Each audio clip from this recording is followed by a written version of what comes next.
আসসালামু আলাইকুম। পবিত্র কোরআনে কিন্তু অনেক ঐতিহাসিক ঘটনার কথা বলা আছে, তবে খুব কম ক্ষেত্রেই কোনো দেব-দেবীর নাম সরাসরি উল্লেখ করা হয়েছে। তো আজকে আমরা সেই রকমই এক বিরল নাম বালের পেছনের গল্প আর তার রহস্যটা বোঝার চেষ্টা করব।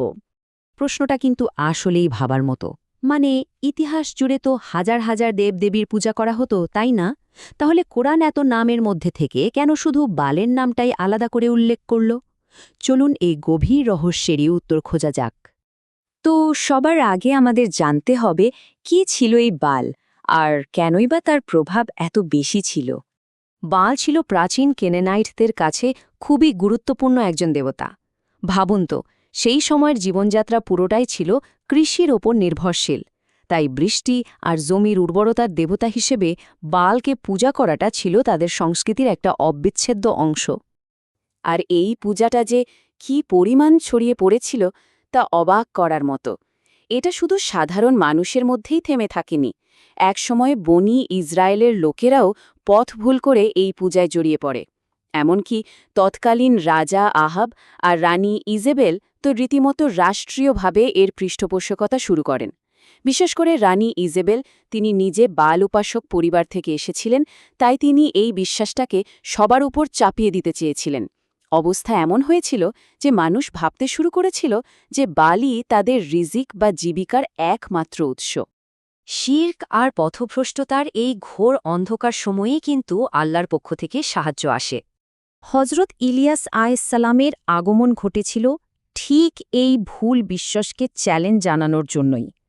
তার উদ্দেশ্য ছিল একদম পরিষ্কার, মানুষকে এটা বোঝানো যে তাদের ইবাদতের যোগ্য কোনো মূর্তি হতে পারে না, বরং সেই সত্তা হলেন এক এবং অদ্বিতীয় স্রষ্টা।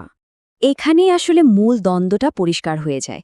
দেখুন, একদিকে ছিল হজরত ইলিয়াসের তৌহিদের দাগ, যেখানে একমাত্র আল্লাহকেই সবকিছুর মালিক আর নিয়ন্ত্রক হিসেবে বিশ্বাস করা হয়, আর অন্যদিকে ছিল মানুষের শিরকে ভরা বিশ্বাস, যেখানে তারা বালকে বৃষ্টির দেবতা বলে পূজা করছিল। এটা ছিল বিশ্বাস আর অবিশ্বাসের একটা সরাসরি লড়াই। এই আদর্শের লড়াইটাই কিন্তু একটা ঐতিহাসিক পরীক্ষার জন্ম দেয়, এমন এক পরীক্ষা যা সত্য আর মিথ্যাকে চিরদিনের জন্য আলাদা করে দিয়েছিল। হজরত ইলিয়াস কোনো লম্বা তর্ক বিতর্কে যাননি, তিনি সরাসরি একটা ফাইনাল পরীক্ষার আয়োজন করেন। তিনি বালের 450 পুরোহিত আর তাদের রাজা আহাবকে চ্যালেঞ্জ করে বসেন, এটা প্রমাণ করার জন্য যে কার উপাস্য রিয়ালমেন্টে শক্তিশালী। একটু কল্পনা করুন সেই দৃশ্যটা। বালের পুরোহিতরা সকাল থেকে দুপুর পর্যন্ত চিৎকার করছে, প্রার্থনা করছে, কিন্তু আকাশ থেকে কোনো সাড়াই আসছে না। এরপর হজরত ইলিয়াস আলাইহিসসালাম এগিয়ে এলেন। তিনি কাজটা আরও কঠিন করে দিলেন, নিজের কোরবানির বেধিটা পানি দিয়ে একদম ভিজিয়ে দিলেন। তারপর শুধু আল্লাহর কাছে একটা সহজ দোয়া করলেন, আর সাথে সাথে এক মুহূর্তের মধ্যে আকাশ থেকে একটা অলৌকিক আগুন নেমে এসে শুধু কোরবানিটাকেই না, বরং কাঠ, পাথর, এমনকি সেই ভেজা বেধিটাকেও পুরোপুরি জ্বালিয়ে ছাই করে দিল। তো এই অবিশ্বাস্য ঘটনাটা থেকে আমাদের জন্য মূল শিক্ষাটা কি, আর এটা কিভাবে আমাদের শুরুর সেই প্রশ্নের উত্তর দেয়? চলুন এবার সেটা জেনে নেওয়া যাক। দেখুন, এই ঘটনাটা আসলে কোনো সাধারণ অলৌকিক ঘটনা ছিল না। এটা ছিল একটা ফাইনাল প্রমাণ, যা হাজার হাজার মানুষের চোখের সামনে দেখিয়ে দিয়েছে যে কোনো সৃষ্টি কখনোই স্রষ্টার সমান হতে পারে না। পবিত্র কোরআনে কিন্তু ঠিক এই ঘটনাটাই উল্লেখ করা হয়েছে। এই আয়াতে আল্লাহ নিজেই প্রশ্ন করছেন যে মানুষ কিভাবে সর্বোত্তম স্রষ্টাকে বাদ দিয়ে বালের মতো একটা মূর্তির পূজা করতে পারে। এই প্রশ্নটার মধ্যেই কিন্তু পুরো কাহিনীর মূল শিক্ষাটা লুকিয়ে আছে।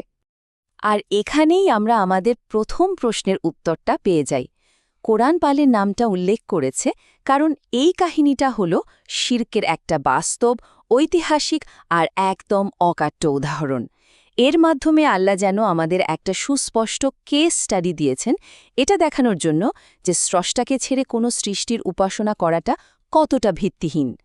তাহলে এই পুরো কাহিনী থেকে আমাদের কি শিক্ষা নেওয়া উচিত? এটা আমাদের বারবার মনে করিয়ে দেয় যে সত্য আর মিথ্যার মধ্যে পার্থক্যটা দিনের আলোর মতোই পরিষ্কার। এটা আমাদের শেখায় যে আমাদের ভরসা শুধুমাত্র স্রষ্টার উপরই হওয়া উচিত, তার কোনো সৃষ্টির উপর নয়। সোজা কথায়, যে কোনো রূপে শিরেকের বিরুদ্ধে এটা একটা শক্তিশালী বার্তা, আর এর ঐতিহাসিক সত্যতা এটিকে একটা চিরন্তন শিক্ষায় পরিণত করেছে। কিন্তু একটা প্রশ্ন থেকে যায়, এই গল্পটা কি শুধু অতীতের জন্যই প্রাসঙ্গিক? বালের মূর্তি হয়তো আজ আর নেই, কিন্তু এই গল্পটা আমাদের একটা খুব গুরুত্বপূর্ণ প্রশ্নের সামনে দাঁড় করিয়ে দেয়। আচ্ছা, আমাদের আধুনিক জীবনেও কি এমন কোনো লুকানো বাল থাকতে পারে? যেমন ধরুন সম্পদ, ক্ষমতা বা খ্যাতি, এমন কিছু যার উপর আমরা হয়তো স্রষ্টার চেয়েও বেশি নির্ভর করে ফেলছি? এই প্রশ্নটা আমাদের সবার ভাবার জন্য রইল।